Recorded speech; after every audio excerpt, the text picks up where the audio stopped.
Et c'est l'heure du bulletin d'information présenté par Nadège Kofi.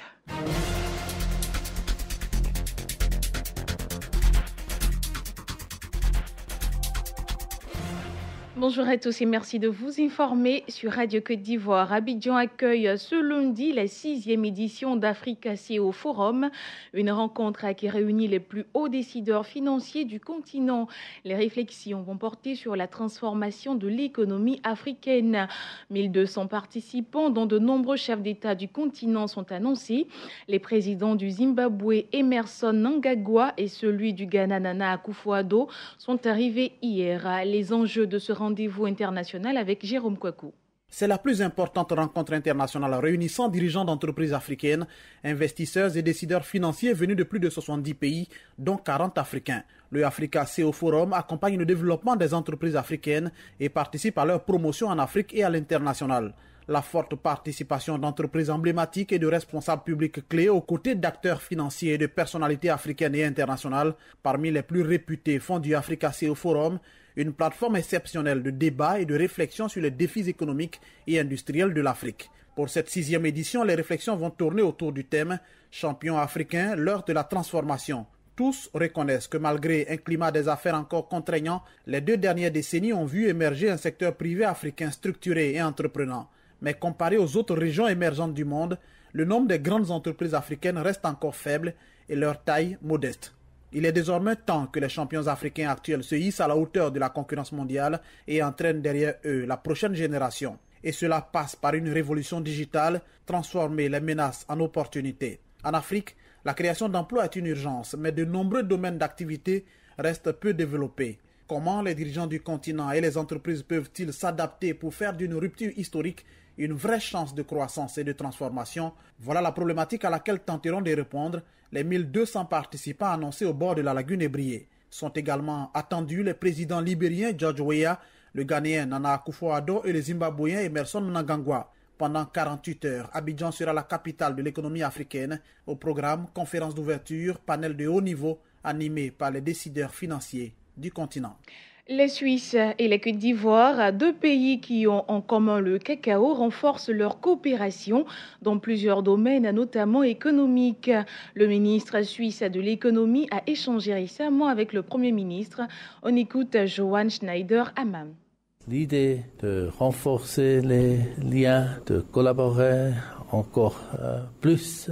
Et je suis très positif après les premières heures ici à Abidjan. C'est le Côte d'Ivoire que j'ai attendu. Positif vers le futur partenariat, ce sont les mots qui sont primordiaux pour moi. Tout ce qui est commerce, libre-échange, relations privilégiées, ça c'est ce que nous cherchons comme petit pays que la Suisse est. Et nous avons établi dans les années passées, dessous d'accords, la situation entre les 2 pays est correcte et positive. Et pour cette raison, nous sommes ici pour le démontrer.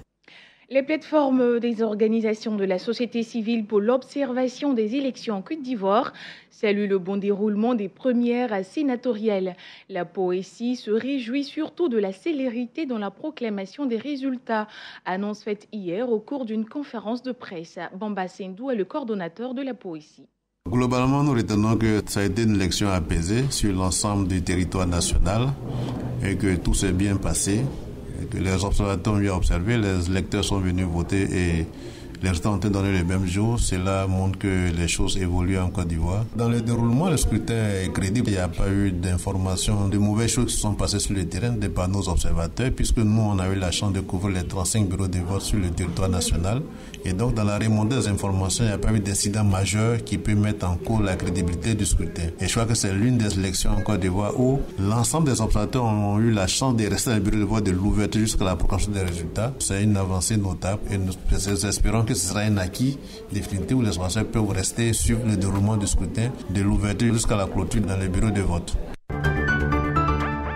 Vous suivez le bulletin d'information sur Radio Côte d'Ivoire. Les nouveaux titres de transport sont à l'ère du numérique. Kipus Afrique, l'opérateur qui assiste le ministère des Transports dans la délivrance de ces pièces, a présenté récemment les caractéristiques de cette innovation technologique à la presse, aux banquiers et concessionnaires automobiles.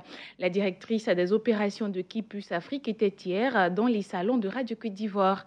Marie-Catherine Ayomon exhorte ici les usagers à se procurer ces nouveaux documents fiables, sécurisés et infalsifiables.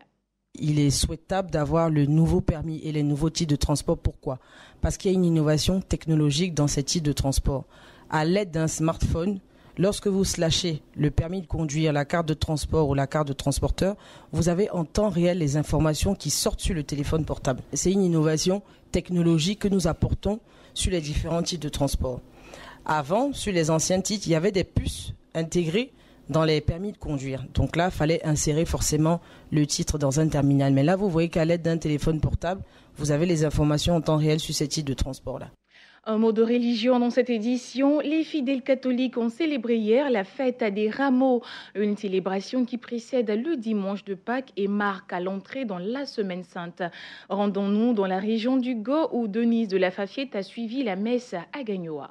Hosanna, Hosanna, béni soit celui qui vient au nom du Seigneur. Ces paroles de l'évangile selon Saint Jean ont été chantées par les fidèles chrétiens catholiques de la paroisse Sainte-Marie Mère de Dieu de Gagnoa, à l'instar des chrétiens du monde entier. La célébration a commencé à l'extérieur de l'église avec la bénédiction des rameaux. S'en est suivi la lecture par le prêtre du récit de l'entrée à Jérusalem. La foule est, elle, rentrée ensuite dans l'église pour la célébration de la Passion du Christ. Le dimanche des rameaux, quel sens pour les fidèles chrétiens? La réponse avec le Père Hervé Dadoba, curé de la paroisse Sainte-Marie de Gagnoa. Jésus a été accueilli dans les derniers moments de sa vie comme le Messie attendu par le peuple hébreu. Et le peuple a manifesté de façon spontanée sa joie d'accueillir l'envoyé de Dieu. Et d'ailleurs, sur la route, les paroles que le peuple a prononcées, c'étaient les paroles qui avaient déjà été prévues par les prophètes. Donc, le peuple de Dieu aujourd'hui doit retenir que Jésus qui entre à Jérusalem, c'est dans notre vie qu'il veut rentrer. Alors, j'ai utilisé le symbolisme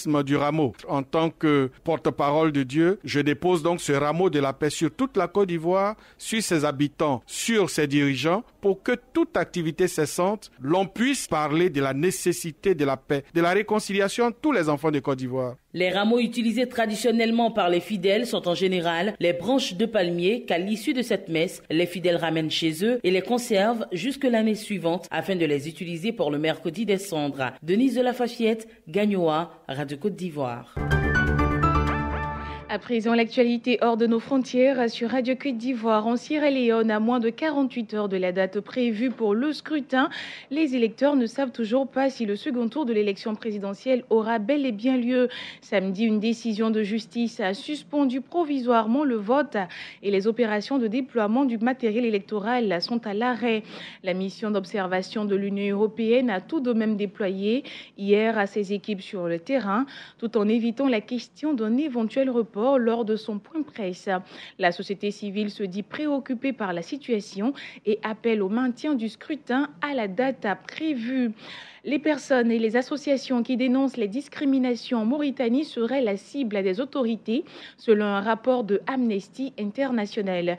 L'ONG a publié un rapport sur la répression contre les militants des droits de l'homme dans le pays.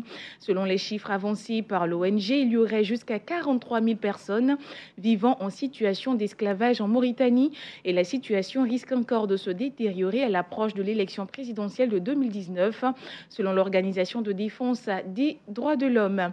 Au Zimbabwe, la police enquête sur l'ex-première dame Grace Mugabe, empêtrée dans plusieurs scandales. Le premier concernait sa thèse en sociologie qu'elle n'aurait pas écrite elle-même. Le second a été révélé ce week-end par la presse zimbabwéenne. L'ex-première dame aurait exporté illégalement de grandes quantités d'ivoire provenant du Zimbabwe. La police zimbabwéenne est sur le dossier, affirme son porte-parole. Une enquête est ouverte. Déjà, plusieurs suspects ont été arrêtés et pour la toute première fois de son histoire, Grace Mugabe devrait être entendue par la police. Bonne suite de programme avec Rachel Logoué.